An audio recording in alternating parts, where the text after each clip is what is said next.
Hi, everyone. I'm Gavin Craig. I work for the Honors College at Michigan State. I'm going to talk about Lansing Literary Magazines, in large part because I actually edited one. It's really exciting to do this at the end or towards the end of Ignite tonight because seeing the other presentations is making me think a little bit about why I'm talking about Lansing Lit Mags, and especially after seeing Jeff's presentation on building community, I've kind of realized it's because I'm talking about this because Lansing Literary Magazines have always been my community, and it's what I'm really passionate about. So, Nick, if you want to go ahead and get started. All right, in a somewhat unusual historical gesture, the 32nd volume of Red Cedar Review starts off with the following words. This issue is dedicated to the men who started Red Cedar Review, Jim Cash, Walt Lockwood, and Thomas McGuane. There's more than a little mythologizing in this list, but since it's unusual for any small literary magazine to have much of a history at all, perhaps a bit of mythologizing can be forgivable.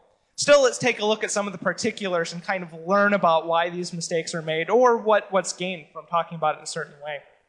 In 1961, future National Book Award finalist Thomas McGuane founded a literary magazine named Tarot, in no small part to have a place to publish his own stories. Walt Lockwood and Top Gun writer Jim Cash joined Tarot's staff on subsequent issues.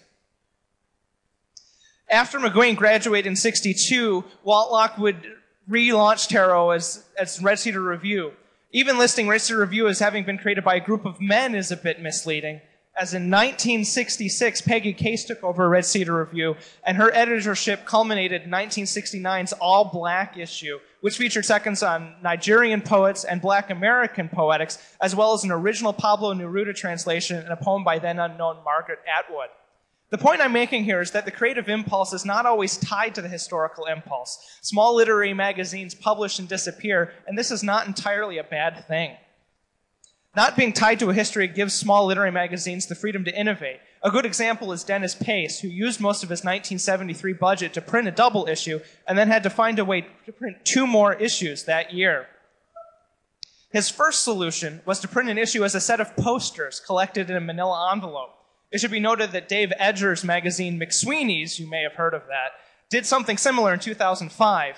Facing the need to print 1 more issue and almost no budget left, Pace printed an issue as a billboard for a cost of less than $200. This may be the single most creative issue of Red Cedar Review, but it's also the hardest to find a record of. This picture from the Flint Journal may be the only photo in existence, and I actually owe having seen it to Dennis himself. A wealth of small literary magazines in the Lansing area have published and disappeared over the years. What follows is a deeply incomplete list, and I'd like to suggest that my omissions serve a little bit to cover some of the gaps in my knowledge.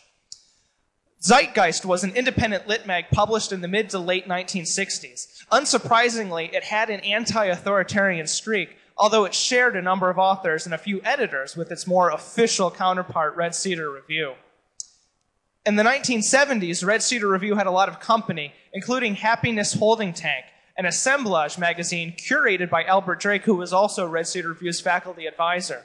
Contributors were asked to provide 400 copies of a single page of writing or art, and the results will staple together into the final magazine. The 17th volume of Red Cedar Review lists one of its contributors, Marcus Gafania, as the editor of the East Lansing Lit Mag Foreplay. This is all I know about Foreplay. Marcus Gafania works at Missouri State University, and he's never returned any of my emails. Oates was founded in 1999 by 4 MSU students, none of whom were English majors. It quickly grew from an inexpensive 50-cent booklet to a free, mass-produced, beautifully designed newsprint publication that almost no one kept copies of, even the editors. The Offbeat started at roughly the same time as Oates, but evolved in the opposite direction. Starting off as a zine, it became a publication of the MSU Press in 2001, and full disclosure, I edited the Offbeat from 1999 to 2001.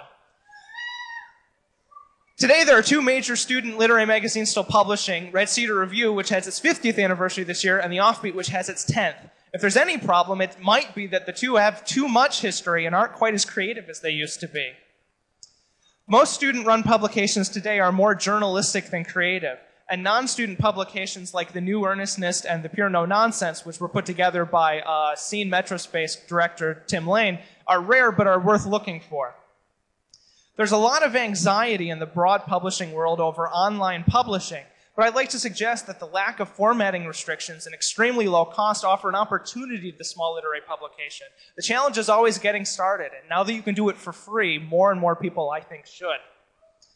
For excellent examples of ways to combine print and online publishing, as well as how to make creative use of online formatting, check out former Oates editor Robin Sloan's work at robinsloan.com. I'd love to talk more about it, but there's simply not time. And those of us who love paper need not give up all hope.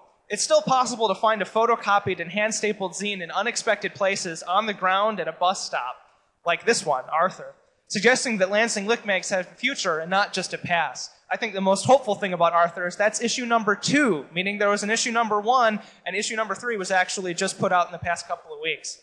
Obviously, there's a lot more. If you're interested at all, you can hit one of my websites, eastlansinglitmags.blogspot.com. I have an archive of 50 years of Red Cedar Review history, which is not as dry as it sounds, and there's pictures. So thank you for your attention, and go start a lit mag!